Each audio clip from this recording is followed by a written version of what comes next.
Now fc25 is back to manual defending after this recent patch, from defending one-on-one being difficult to conceding the same identical goals every time, and it seems there's nothing to do about it. Here are my top 5 tips which I'm now using to adjust to this manual defending style and concede less easy goals. This card, John Stones, I have tested this card, and it was the best investment I made for this patch.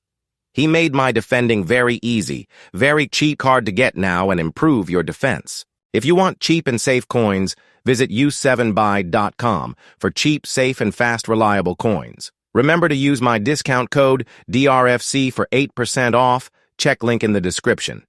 The biggest problem in this new patch is defending one-on-one. I don't know, but also me at the first I was struggling to defend and keeping my defenders in position, so I had to try many possible ways, and later realized I have to change the way I jockey. So in this patch I realized you have to use more of the speed jockey.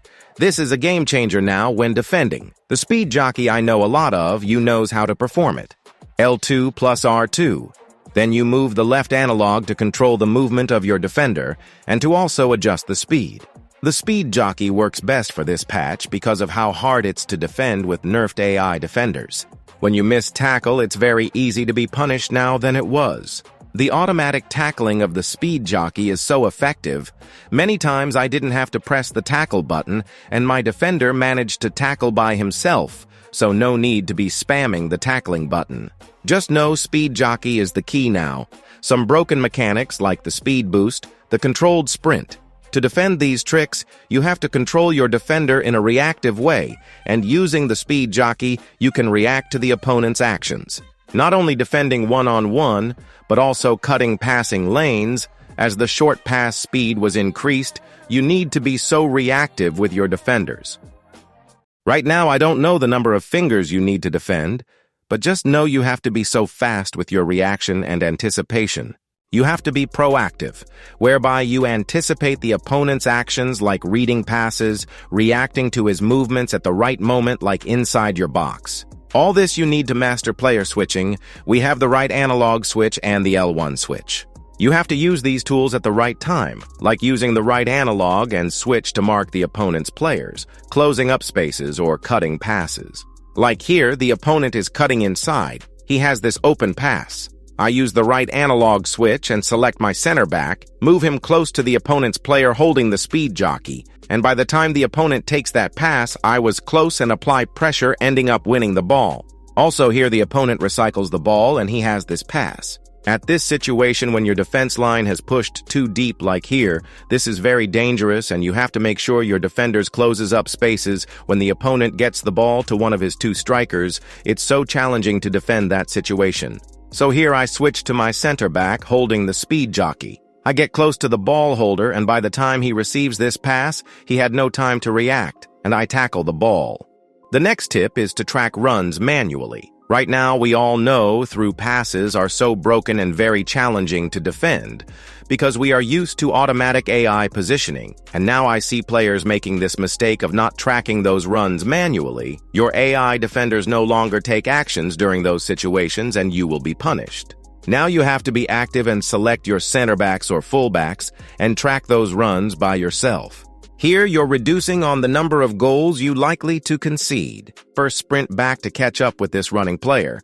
And here you have to react quick enough when you see that running player, because defenders are no longer fast. So make sure you sprint back the moment you see that player running in behind. Then when there's some 2 to 3 yards, you hold the speed jockey to be ready to react to the situation. But all in all, first get your defender back. For example here, the opponent send his winger in behind. This through pass situation is now common in this patch. They send this winger, and after they direct this through pass towards this space. So here I'm not sprinting, because there's that space which I need to reduce on the through pass effect.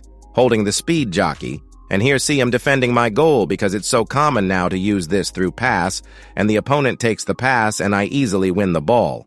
So it's a matter of understanding the speed and space. If you see that the opponent's player is running so fast like here, then you have to again sprint back and match the speed.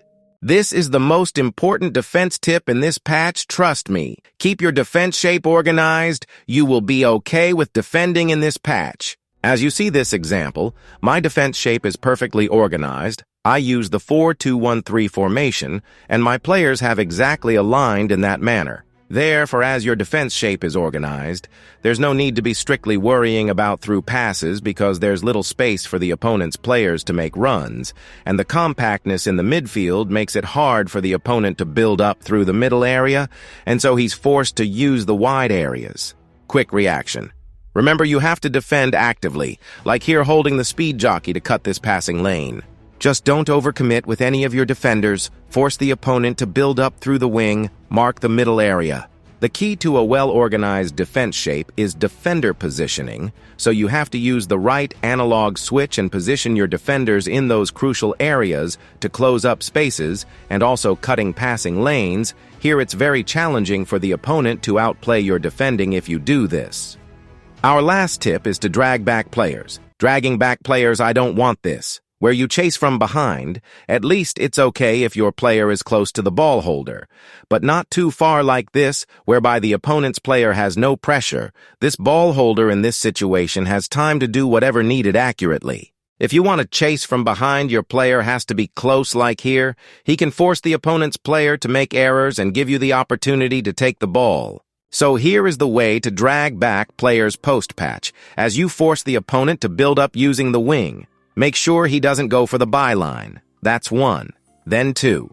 Make sure he doesn't cut inside, so don't overcommit with your fullback or midfield in this one-on-one situation. Block those passing lanes inside your box. Then the last resort the opponent has is to recycle the ball, so if you use the formation with Cam, always switch to him and drag him back, even if he doesn't win the ball, but still he forces the opponent to take action immediately. This dragging back of your Cam is now the meta way to defend these situations when the opponent is trying to recycle the ball. So what can go wrong? Number 1 is your network. We used to defend somehow trying with bad ping, but now it's impossible to defend with poor network. Here you can't react quick enough to challenge the opponent. Then losing the ball while building up. Here you're making defending so difficult for yourself if you keep on losing the ball, especially in your own half. Losing the ball gives the opponent that quick counterattack. And we recently made a tutorial on how to build up consistently. Check the link in the description. Lastly is to understand that it's very hard not to concede in this patch. It's so rare to win a full 90-minute game with a clean sheet. Just make sure you score goals. I mean many goals as you can. So that's it for today. Thanks for watching. If you want cheap and safe coins, visit u7buy.com for cheap, safe, and fast, reliable coins. Remember to use my discount code DRFC for 8% off. Check link in the description.